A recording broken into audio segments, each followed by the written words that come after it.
안녕하십니까. 한눈에 알아보는 우리 나무라고 하는 나무도감 책의 저자 박승철입니다.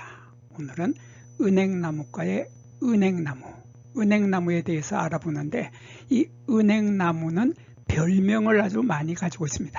별명을 많이 가지고 있어서 이렇게 앞각수라고 하는 별명도 있고, 공손수라고 하는 별명도 있고, 화두목이라고 하는 별명도 있고, 좀비나무라고 하는 별명도 있습니다. 그래서 이 별명들이 은행나무의 특징을 잘 표현해 주기 때문에 오늘은 이 네 가지의 별명들이 어떤 뜻을 가지고 있으며 왜 이런 이름이 붙어졌는가에, 왜 이런 별명이 붙여졌는가에 대해서 알아보는 시간을 갖겠습니다.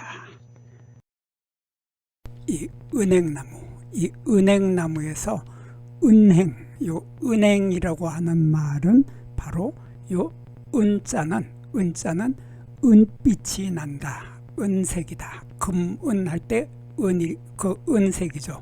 그 은색이 나는 행자는 살구라는 뜻이죠. 그래서 전체의 뜻을 보면 은행나무는 은빛이 나는 살구나무다. 그래서 은행입니다. 그래서 은행인데 무슨 소리야? 은행이 노란색인데 무슨 은빛이 나는 살구야? 무슨 소리 합니까? 하는 사람이 있는데, 요거 보면 지금 한 말이 이해가 될 겁니다. 은행을 보면은 은행은 이렇게 은행의 씨앗이죠. 요것은 씨앗이고 요것은 열매입니다. 요것은 열매인데, 요 열매가 다 익게 되면은 요렇게 색깔이 변하게 되는데, 요 색깔이 살구나무의 살구 색깔, 살구가 잘 익은 살구의 색깔하고 색깔이 똑같습니다. 똑같고, 씨앗도 마찬가지죠. 씨앗도 이렇게 하얀색의 색깔이 은빛이 난다. 그래서 은빛이 나는 살구다 해서 은빛이 나는 살구라고 해서 은행이라는 이름이 붙여졌다고 합니다. 그런데 이 은행나무를 중국에서는 앞각수라는 이름으로 불러주고 있습니다. 앞각수? 그건 또 무슨 소리입니까? 앞각수라고 할 때, 앞이라고 하는 것은 우리 압구정동 할 때 그 앞자입니다. 그래서 압구정 할 때 압구정동 할 때 앞자는 바로 올이라는 뜻입니다. 압은 올이라는 뜻이고, 각이라고 하는 것은 건각, 튼튼한 다리 할 때 그 다리라고 할 때 각입니다. 그래서 앞각이라고 하는 말은 오리의 발이라는 뜻입니다. 그래서 우리가 닭 잡아먹고 오리발 내민다 할 때 잎이 처음에는 이렇게 잎이 갈라지지 않고 이렇게 밋밋하게 있다가 시간이 지나면서 은행의 잎이 이렇게 갈라진다. 이렇게 갈라지기 때문에, 그래서 닭 잡아먹고 오리발 내민다. 오리발 내미는 것처럼 오리발을 닮았다고 해서 이것을 중국 사람들은 앞각수라고 불러주고 있는 것입니다. 그리고 공손수라고 하는 별명도 있는데, 이 공손수라고 하는 말은 이 은행나무의 열매에서 나오는 요 씨앗을 받아가지고 땅 속에다 묻어두면은 요 씨앗이 자라서 나무가 되고, 나무에서 이렇게 열매가 맺히고, 열매에서 씨앗을 얻기까지 요 씨앗 속에 들어있는 요 속살, 열매살이라고 하는 요 속살, 열매살, 한자로는 과육이라고 하는 요 배접 부분을 우리들은 맛있게 먹게 되는데, 요 열매를 먹을 수 있는 시기가 씨앗을 뿌린 날로부터 자그마치 20년 내지 30년이나 걸려야지 이것을 먹을 수 있게 된다고 합니다. 그래서 할아버지가 뿌려놓은 씨앗의 나무는 손자가 되어서 열매를 수확할 수 있다. 그래서 공손수라는 이름이 붙여졌는데, 공이라고 하는 것은, 공손수의 공자는 바로 이 사람의 이름을, 사람을 높여서 남을 높여줄 때 공자를 붙여주죠. 무슨 공 하고서 공자를 붙여주는데, 요 공이라고 공선수의 공은 높여주는 말이고, 손이라고 할 때 이 손은 아들 밑에 있는 손자를 뜻합니다. 그래서 손자가 되어서야 열매를 먹을 수 있는 나무. 그래서 이것을 은행나무를 공손수라고 불러주게 된 것이라고 합니다.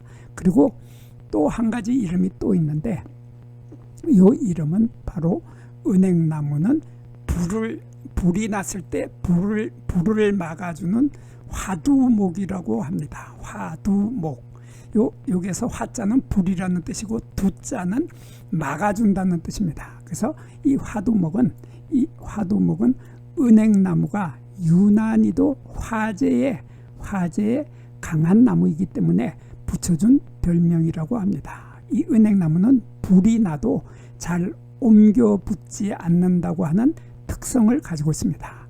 그래서 은행나무가 화재를 당했을 때 이 줄기의 껍질이 터지면서 이 속에서 물을 내뿜어서 불을 꺼버린다고 하는 기록이 곳곳에 남아 있습니다. 그래서 은행나무는 불을 막아주는 방화수로 이용되기도 하고 있는 것입니다.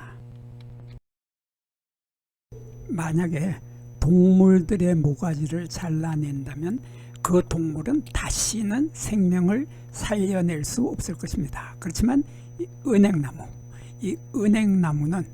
은행나무는 줄기를 베어내어도 다시 살아날 수 있기 때문에 은행나무를 좀비나무라고 하는 사람들도 있습니다. 이 은행나무는 일문, 일강, 일목, 일과, 일속, 일종만 현재 살아있는 아주 특이한 나무죠. 아주 특이하고 신기한 나무인데, 그래서 이 은행나무를 세계 제1의 살아있는 화석이라고 불러주고 있습니다.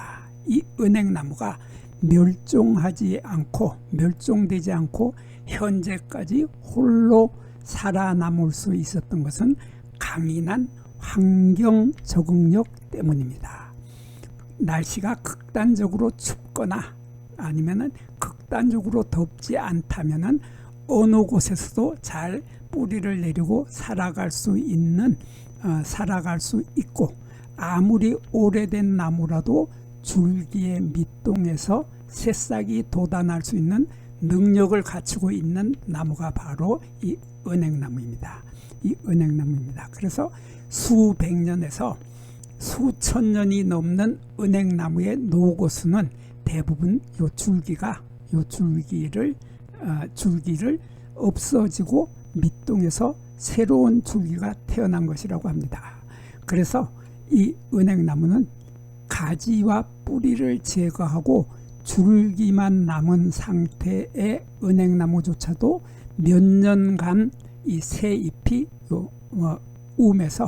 여기에서 다시 돋아나는 일이 있다고 합니다. 그래서 역사가 긴 사찰에 있는 은행나무 고목 중에는 무슨 고승이 꽂아 두고 간 지팡이에서 잎이 돋아나서 이런 커다란 은행나무가 되었다는 식의 전래되어 오는 전설이 붙어 있는 것입니다.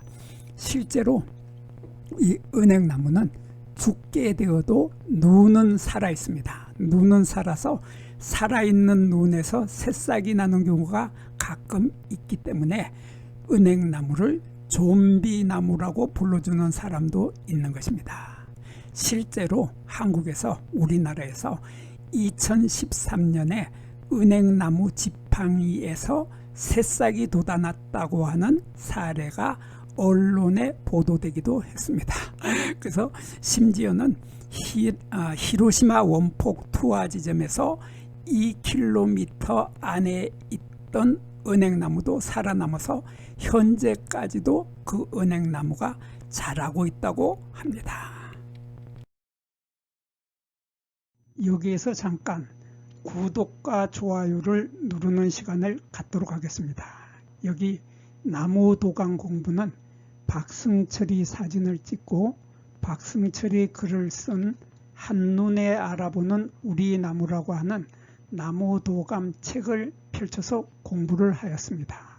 공부를 하고 난 후에 만나게 되는 나무는 바로 내 친한 친구를 만나는 것처럼 반갑고 호기심 넘치고 흥미진진한 기쁨을 가슴 가득 안겨주게 될 것입니다. 오늘의 공부는 여기서 마치도록 하겠습니다. 감사합니다.